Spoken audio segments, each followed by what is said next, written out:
Sugar பேஷண்ட்டாக இருக்கீங்க அப்படின்னா இந்த தோசையை காலையில் நைட்டு சாப்பிட்டு வந்தீங்க அப்படின்னா சுகர் வந்து அவ்வளோ கண்ட்ரோல் ஆகும், குளுக்கோஸோட அளவு அதிகரிக்காதுங்க.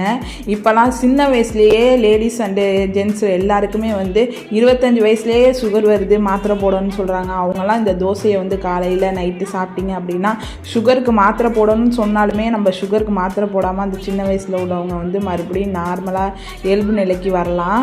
இந்த தோசை வந்து ஃபுல் அண்ட் ஃபுல் வந்து நம்ம மில்லட்டை வச்சு செய்கிறோம். அதனால் வந்து சுகர் பேஷண்ட்டு, அப்புறம் வெயிட் லாஸ் பண்ணுறவங்க, வீட்டில் உள்ள பெரியவங்க, சின்ன பிள்ளைங்களுக்கு கூட நம்ம கொடுக்கலாங்க. ஏன்னா வந்து டெய்லி சாப்பாட்டில் ஒரு வேளையாவது நம்ம மில்லட் எடுத்துக்கணும். அந்த காலத்துலலாம் மில்லட் சாப்பிட்டுட்டு தான் இப்போ வரைக்கும் நல்லா இருக்கிறாங்க. ஆனால் இப்போ வந்து நம்ம வந்து அதிகமாக வந்து வெள்ளை அரிசி உணவு எடுத்ததுனால தான் கண்ட வியாதியும் வருது.